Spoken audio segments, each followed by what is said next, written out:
Olá, que a graça do Senhor Jesus esteja com você. Estamos prontos mais uma vez para continuarmos aqui no nosso estudo. Agora estamos na lição 8, Luz do Santuário, e haveremos de avançar aí no nosso estudo que estamos fazendo durante esse trimestre sobre o grande conflito. Eu agradeço você por estar aí comigo e por partilhar esse vídeo com outras pessoas. Não se esqueça de se inscrever caso ainda não tenha inscrito e de deixar o seu gostei ou não gostei no final do vídeo.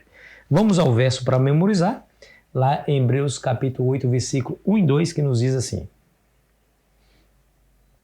Ora, o essencial das coisas que temos dito é que possuímos tal sumo sacerdote que se assentou à destra do trono da majestade nos céus, como ministro do santuário e do verdadeiro tabernáculo, o Senhor erigiu e não o homem. Muito bem, nós estamos estudando sobre a história dos mileritas. E Levi Miller entendeu pela profecia que Jesus voltaria no ano de 1844, no final daquele grande período de 2.300 anos de Daniel 8,14. E ele pregou isso com muita força e uma grande multidão de pessoas se uniu a ele e começaram a espalhar essa boa notícia, né, de que Jesus estaria voltando justamente nos seus dias, 22 de outubro de 1844. Porém, chegou o 22 de outubro de 1844 e Jesus não viu conforme eles esperavam. Houve ali um grande desapontamento, uma frustração tremenda. Muitos se revoltaram, um grupo voltou para suas igrejas de origem, outros nunca mais acreditaram na Bíblia, outros continuaram a marcar datas, mas um grupo pequeno voltou à Bíblia em espírito de oração e humildade, buscando a Deus luz para entender o que aconteceu, porque os cálculos estavam corretos. Então eles revisaram cada um dos cálculos, e cada vez que eles voltavam, em Daniel 8,14, passava pelas 70 semanas do capítulo 9, versículo 25, quer dizer, em diante, eles mais convicção tinham de que os cálculos estavam certos. Mas o que aconteceu? Por que Jesus não voltou? Porque eles interpretaram de maneira equivocada o final da profecia. Os 2.300 de manhã, o santuário seria purificado. O santuário seria purificado. Eles entenderam que era a volta de Cristo por uma simples razão. Guilherme Miller entendeu que o santuário seria purificado, mas que santuário?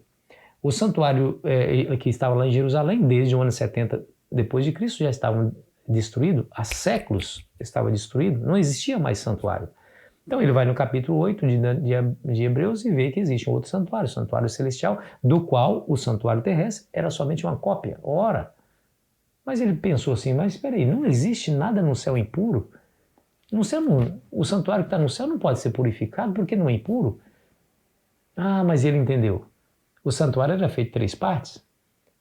A tenda da congregação, que seria o santo e o santíssimo lugar, onde Deus está, onde Jesus está, onde os sacerdotes entravam. Então o nosso sacerdote é Jesus, esse aqui está no céu, então não precisa ser purificado. Resta o pátio.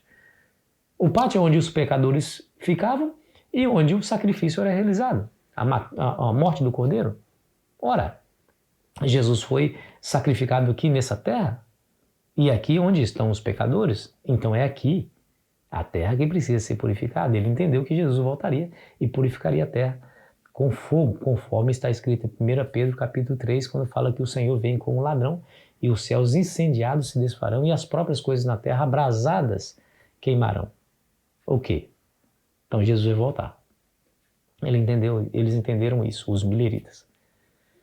Porém, Jesus voltou, aquele grupo voltou às escrituras assim, mas gente, aconteceu alguma coisa. Aí eles entenderam, pelo estudo da palavra, com a ajuda do Espírito Santo, que o evento estava errado, a data estava correta, mas o evento está errado. Não era Jesus voltando à terra, mas é Jesus passando do lugar santo para o lugar santíssimo, inaugurando a sua segunda fase do seu ministério de intercessão. No lugar santo, era o ministério diário.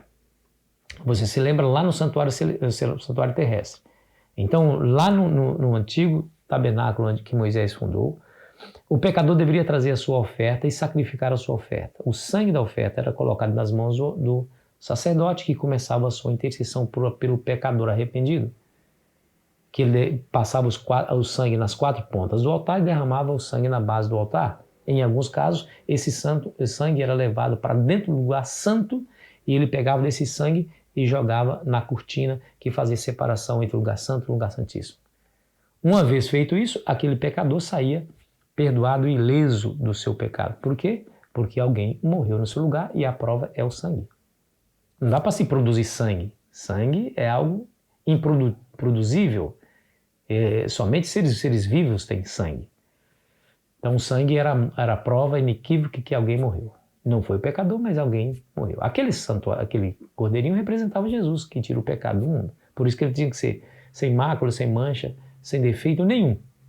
Representava Jesus. João Batista disse isso mais tarde. Eis o Cordeiro de Deus que tira o pecado do mundo, apontando para Jesus. Então, isso acontecia todos os dias, de manhã à tarde, até o final de um ano. No final do ano, aí entra a pessoa do sumo sacerdote, que escolhiam 2 bodes, lançava sorte entre os 2. O primeiro bode, ele matava, pegava, mas antes de matar, isso mesmo, matava o bode e levava o seu sangue para dentro do lugar santíssimo. O lugar santíssimo só entra o sumo sacerdote uma vez por ano, com o sangue do bode. E aí ele espargia o sangue desse bode sobre o propiciatório. Depois que ele tivesse feito expiação por todos os pecados de toda a nação, ele saía do santuário e aí encontraria o segundo bode que estava vivo. Aí colocava a mão na cabeça do segundo bode e confessava os pecados de toda a nação de Israel. Esse bode era levado pela mão de um mensageiro,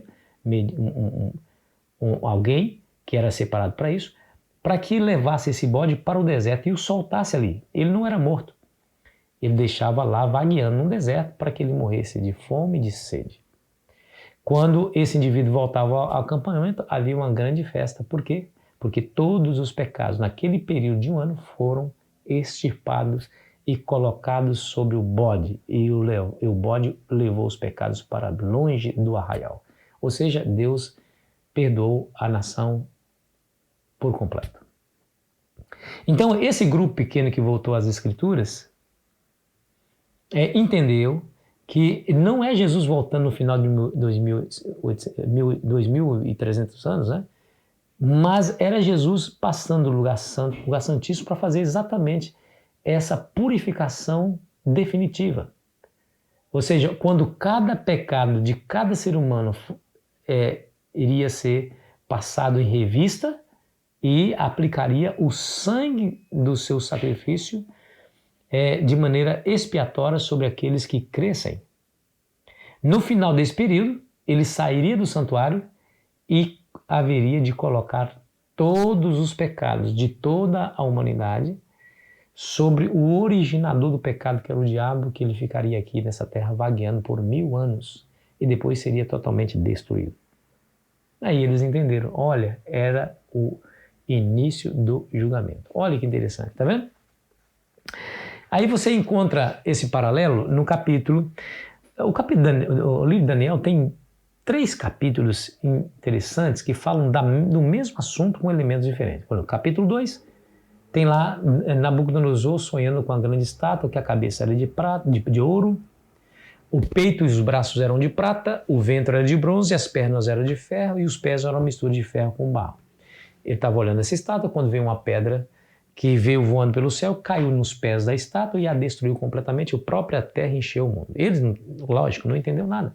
E Daniel foi lá e explicou para ele, você é a cabeça de ouro, Nabucodonosor, ou seja, o seu império babilônico é a cabeça de ouro. Mas será substituído por um outro império de prata, que são os medos e os persas. E haveria um terceiro reino de bronze, que seria a Grécia. E as pernas é o 4º império, Roma. E os pés têm 10 dedos, ou seja, haveria um momento que Roma seria dividida. E no momento que Roma fosse dividida, a pedra cairia em cima de Roma dividida, que seria o reino de Deus, que haveria de não passar para outros povos, mas ele subsistiria para sempre. Ponto. Aí no capítulo 7 tem outra visão. Ele viu um vento forte agitando o mar, e do mar saíram 4 animais, um diferente do outro. O primeiro, um leão, que tinha 2 asas, mas depois foi arrancado as asas desse leão. Ele foi colocado em pé e deu-lhe uma mente humana. seguido por ele um urso, que se levantava de um dos lados e tinha 3 costelas na boca. E foi dito a ele que ele deveria devorar muita carne. Aí o terceiro animal é um leopardo com 4 cabeças e 4 asas, que dominou. Aí o quarto animal era diferente dos demais animais, porque ele era terrível e espantoso e tinha 10 chifres. Aí ele olhou para os chifres, de repente um surgiu e arrancou 3 e dominou. E quando ele viu isso, ele estava vendo a sequência, perceba a sequência. O leão, o urso, o leopardo e o animal espantoso, os 10 chifres e o chifre pequeno. Depois a sequência seria o juízo. Quer ver? Ó? Deixa eu ler para você Daniel, capítulo 7 e o versículo 9, que é a sequência do evento. Continuei olhando até que foram postos uns tronos, e um ancião de dia se assentou. Suas vestes eram brancas como a neve, e os cabelos da cabeça como uma pura lã. O seu trono eram chamas de fogo, e as suas rodas eram fogo ardente. Um rio de fogo manava e saía diante dele. Milhares e milhares o serviam, miríades e miríades estavam diante dele. Assentou-se o tribunal e se abriram os livros. Coisa interessante, né? Então, os eventos dos impérios, um caindo um após o outro. O leão representa a Babilônia, o urso a Medo-Pérsia, o leopardo com 4 cabeças, essa informação é importante, representa a Grécia. O animal terrível e espantoso é Roma. O chifre pequeno que surge, os 10 chifres seria Roma dividida, e o chifre pequeno que surge entre os 10 e abate 3 seria Roma papal. Aí, logo em seguida, o tribunal, é descrito que o tribunal se assenta, tribunal celestial, porque Deus está sentado no trono, e milhares e milhares estavam diante dele, miríades e miríades o serviam, abriu-se o tribunal, assentou-se o tribunal e abriram-se os livros, ou seja, o juízo acontecendo. No capítulo 8 você vê a visão com o mesmo significado, mas com elementos diferentes. Aí ele viu um carneiro com 2 chifres, que representa os reis da Média e da Pérsia. O próprio anjo está dando a explicação lá no capítulo 8. Depois ele vê um outro animal, que é um bode peludo, voando sem tocar no chão, e atinge violentamente o carneiro e o destrói, e o pisa aos pés. E esse bode tinha um grande chifre entre os olhos, mas no auge do seu poder esse chifre foi Aí o anjo vai explicar que o bode é um reino, o segundo reino, e o grande chifre entre seus olhos é o primeiro rei. E quebrou o chifre, e cresceram no seu lugar 4. Ou seja, o reino seria dividido. Um paralelo com o leopardo com 4 cabeças, lembra? 4 asas. Aí ele estava olhando isso, quando um dos chifres cresceu e tomou o poder. Cresceu até o príncipe dos príncipes, né? O príncipe dos céus.